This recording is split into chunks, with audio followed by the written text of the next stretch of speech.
જાડેજાના પડકાર બાદ ગોંડલમાં સામાજિક અને રાજકીય ઘમાસાણ શરૂ થઈ ગયું છે। ગણેશ જાડેજાએ અલ્પેશ કથિરિયાને ગોંડલ આવવા માટે પડકાર ફેંક્યો હતો, જે બાદ આ પડકારનો સ્વીકાર કરી અલ્પેશ કથિરિયા, ધાર્મિક માલવિયા અને જિગીશા પટેલ ગોંડલની મુલાકાતે છે અને આ મુલાકાતની સાથે જ ગણેશ જાડેજાના સમર્થકોએ રસ્તા પર કાળા વાવટા બતાવી જોરદાર વિરોધ કર્યો। અલ્પેશ કથિરિયા જ્ઞાતિવાદી હોવાના આક્ષેપ સાથે પોસ્ટર બતાવી વિરોધ નોંધાવ્યો હતો, તો વિરોધ વચ્ચે અલ્પેશ કથિરિયા, ધાર્મિક માલવિયા અને જિગીશા પટેલ ગોંડલની મુલાકાતે છે। સૌપ્રથમ આશાપુરા મંદિરમાં દર્શન કર્યા અને ત્યારબાદ ગોંડલ પ્રવાસની શરૂઆત કરી। અલ્પેશ કથિરિયાએ કહ્યું કે ગમે તેટલો વિરોધ થાય, અમે અમારો પ્રવાસ ચાલુ રાખીશું। ગોંડલમાં જે ભયનો માહોલ ઊભો કરીને ફરતા હતા લોકો, તે લોકો હવે બોખલાયા છે, એ જોઈને અમને આનંદ છે। ગોંડલ એ કોઈની જાગીર નથી, તેમ અલ્પેશ કથિરિયાએ જણાવ્યું।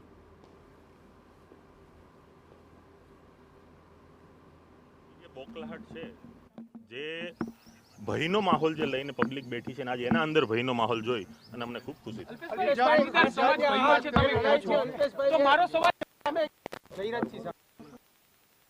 સવાલ કોઈ સામે જ નથી। મારી એક જ વાત છે કે કોઈ પણ વ્યક્તિએ કોઈ પણ નાના કે મધ્યમ વર્ગના વ્યક્તિને દબાવી અને પોતાનું શાસન ન કરવું જોઈએ, અને આ કોઈ પણ કારણોસર અમે ચલાવી નહીં। એટલે ભયનું શાસન છે એવું માનો છો તમે? જોયું ને તમે લાઈવમાં જ જોશો, ગાડીઓ પર હુમલા થાય છે। પોલીસ તંત્ર બે તરફી વલણ અપનાવી રહી છે, કોઈ પ્રકારની સિક્યુરિટી કે કશું નથી। અહીંયા પ્રકારના વિરોધનું આયોજન હોય, આ ગુજરાત બહારનું કોઈ નથી। તો બીજી તરફ ગણેશ જાડેજા પોતે પણ સમર્થકો સાથે રસ્તા પર ઉતર્યા હતા। અલ્પેશ કથિરિયા પર પ્રહાર કરતા ગણેશ જાડેજાએ કહ્યું, ગોંડલની જનતાએ જ્ઞાતિવાદી તત્વોનો જાકારો આપ્યો છે અને ગોંડલના તમામ લોકો સ્વયંભૂ રીતે વિરોધ પર ઉતર્યા છે।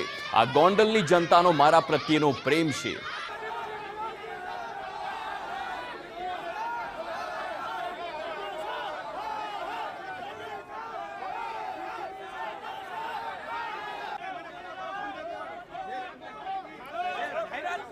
ગોંડલની અંદર દરેક વર્ણના લોકોને પોતાની વાત, પોતાની અધિકાર કરવાનો સંપૂર્ણ હક છે। ગોંડલના લોકો ભયમુક્ત રીતે રહે છે। ગોંડલની અંદર તમામ જ્ઞાતિના લોકો એક થઈ રહે છે। ગોંડલની અંદર ભાઈચારાનો માહોલ છે અને ગોંડલ મિર્ઝાપુર નહીં, પણ આજ ગોંડલની જનતાએ 18 વર્ણના લોકોએ પૂરી તાકાતથી ગોંડલ વતી, ગોંડલની જનતા વતી, મારા પરિવાર વતી જવાબ આપ્યો છે કે ગોંડલ મિર્ઝાપુર નહીં, પણ સર ભગવતસિંહનું ગોંડલ છે, ગોકુળિયું ગોંડલ છે, 18 વર્ણના લોકોનું ગોંડલ છે। તો બીજી તરફ જયરાજસિંહ જાડેજા અલ્પેશ કથિરિયા સહિતના નેતાઓ પર પ્રહાર કરતા કહ્યું કે અહીંની જનતાએ આ લોકોને જવાબ આપ્યો છે। ગોંડલને ખોટી રીતે બદનામ કરવાનો પ્રયાસ કરાયો હતો। પાસ આંદોલન વખતે નાપાસ થયેલા નેતાઓ હવે વિરોધ પર ફરે છે અને અલ્પેશ કથિરિયાને ચૂંટણી લડવાનો પડકાર આપતા જયરાજસિંહ જાડેજાએ કહ્યું, અણવર બનીને નહીં, વરરાજા બનીને આવો। સાથે જ જયરાજસિંહ જાડેજાએ આક્ષેપ કર્યો છે કે તેમના સમર્થકોને બેનરો તોડવામાં આવ્યા। કોઈ ચૂંટણી નથી, એ પહેલાં એ લોકો અહીંનું પડ બાંધવા માટે આવ્યા છે કે અહીં પાટીદાર સમાજ મોટી સંખ્યામાં છે। પાટીદારોને ઉશ્કેરવાથી અમને ફાયદો થશે, અમારું રાજકારણ અહીંથી બનશે। પણ આ પાટીદાર આંદોલન વખતે જે નાપાસ થયેલા છે, પાસ તરીકે નાપાસ જે થયેલા છે, એ લોકો ગોંડલનું વાતાવરણ બગાડી રહ્યા છે।